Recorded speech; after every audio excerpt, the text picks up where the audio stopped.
Selain bertanya tentang arti kemerdekaan, Telepolling Berita 1 juga bertanya siapa presiden terfavorit respon dari 6 presiden yang berkuasa di Indonesia. Presiden pertama Republik Indonesia, Soekarno, menjadi presiden terfavorit pilihan responden. Mantan Presiden Soeharto berada di urutan kedua, diikuti oleh Presiden Susilo Bambang Yudhoyono. Sementara mantan Presiden Megawati Soekarno Putri berada di tempat terakhir dengan persentase suara 1,1%.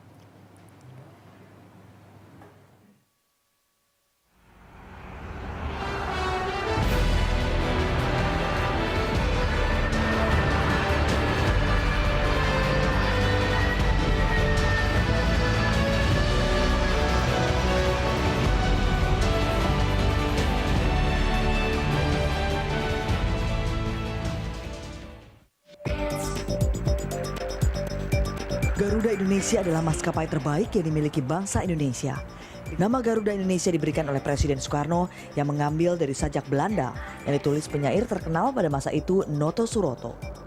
Arti dari sajak itu adalah, saya Garuda, burung Wisnu yang melebarkan sayapnya tinggi di atas kepulauan Anda. Dalam perjalanannya Garuda Indonesia sempat mengalami krisis.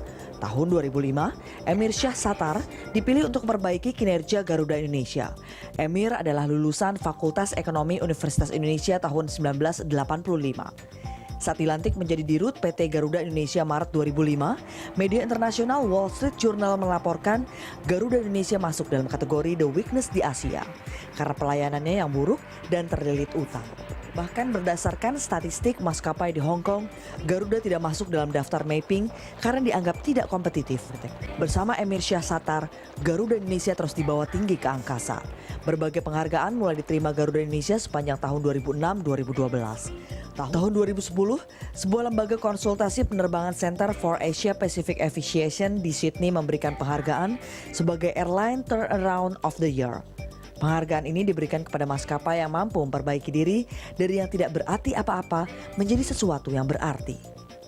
Garuda Indonesia memang berhasil bangkit dan mengubah haluannya sehingga terhindar dari kegagalan di masa krisis dan berhasil meraih berbagai kesuksesan.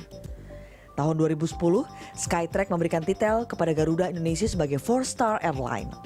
Di tahun yang sama, Garuda Indonesia menjadi the world most best improved airline. Februari 2011, Garuda Indonesia menjadi perusahaan publik dan terdaftar di Bursa Efek Indonesia.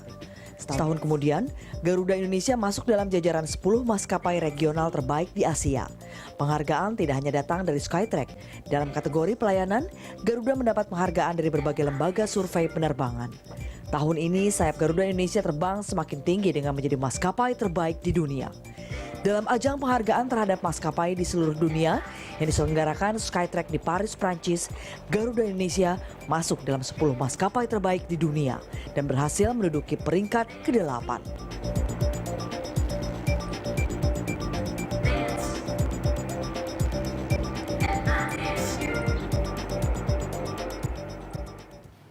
Pemirsa, di usia ke-68 tahun, negeri kita Republik Indonesia tidak sedikit anak bangsa yang kemudian berhasil membawa nama harum bangsa kita. Salah satunya yaitu Direktur Utama PT Garuda Indonesia, Pak Emir Syah Satar, yang saat ini sudah bersama saya di studio Berita 1. Terima kasih Pak Emir sudah hadir di Berita 1.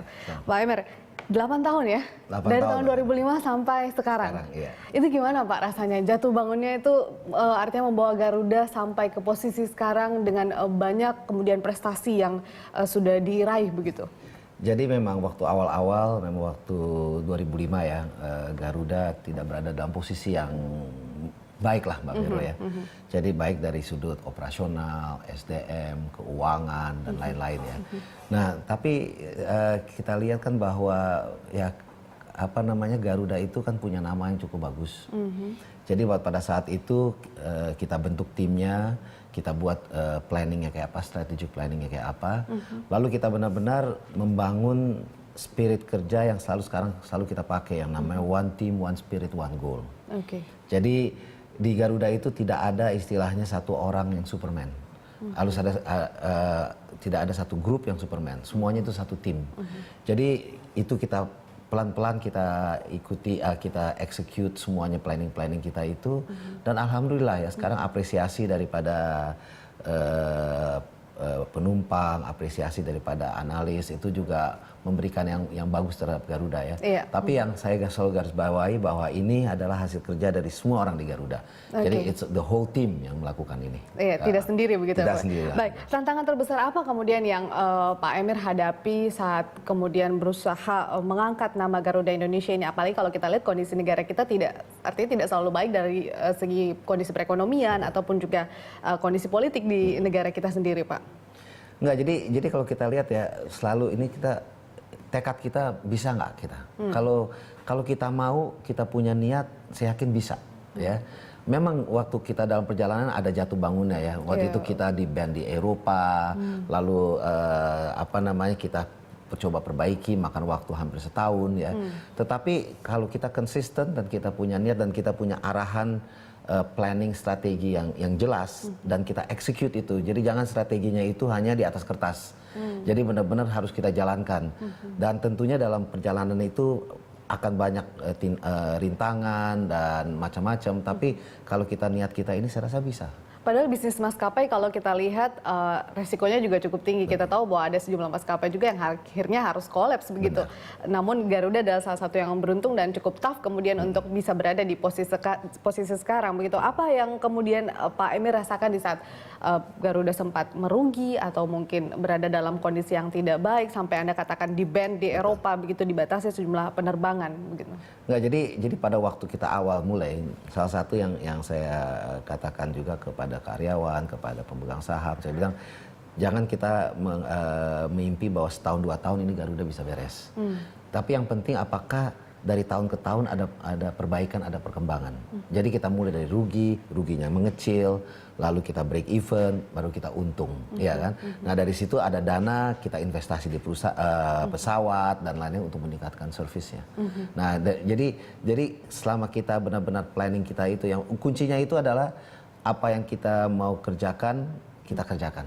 Dan kita jangan, pasti orang banyak bicara, banyak tantangan dan banyak hal-hal yang kita harus lalui.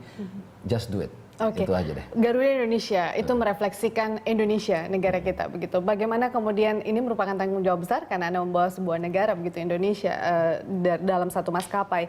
Bagaimana kemudian Anda dan tim Anda khususnya untuk Garuda Indonesia ini artinya tetap satu suara bahwa kita mencerminkan negara kita sendiri yaitu Indonesia. Artinya kita harus memperlihatkan bahwa Indonesia adalah yang baik dan kita harus bawa nama Indonesia. Salah satunya mungkin dalam 15 besar World Best Airline versi Skytrax, Garuda Indonesia berada di peringkat 8 begitu. Enggak, jadi nomor satu adalah kita itu bangga menjadi Indonesia. Ya, jadi untuk kita membawa Garuda Indonesia ke dunia internasional, pertama-tama kita bangga menjadi Indonesia. Indonesia itu kan terkenal dengan keramah tamahannya. Indonesia itu terkenal dengan diversity-nya. Nah, di situ yang kita kemas dalam konsep yang namanya Garuda Indonesia Experience. Jadi benar-benar kita ambil keramah tamahan dan diversity dari semua dari Indonesia, baik dari sudut makanannya, cabin crew-nya, seragamnya dan lain-lain itu yang kita bawa ke dunia internasional. Karena itu yang akan membuat Garuda itu beda dengan airline lain. Ya kan, itu yang nggak bisa ditiru oleh airline lain. Dia nggak, orang negara-negara lain mana bisa bilang kita membawa keramah tamahan Indonesia, nggak mungkin kan? Iya kan? Nah ini yang jadi dari situ bahwa kita buat konsep itu. Jadi konsep itu kita pakai, kita memakai konsep istilahnya indera 5 indera, ya, dari taste, sound, sense, touch. Ya, jadi itu yang kita pakai dan itu kita masukkan ke konsep service itu. Baik, berarti kita harus bangga menjadi warga Indonesia karena banyak yang bisa ditonjolkan. Betul. Baik, Pak Emir, kita akan melanjutkan perbincangan di segmen berikutnya. Pemirsa tetaplah bersama kami di Special Report.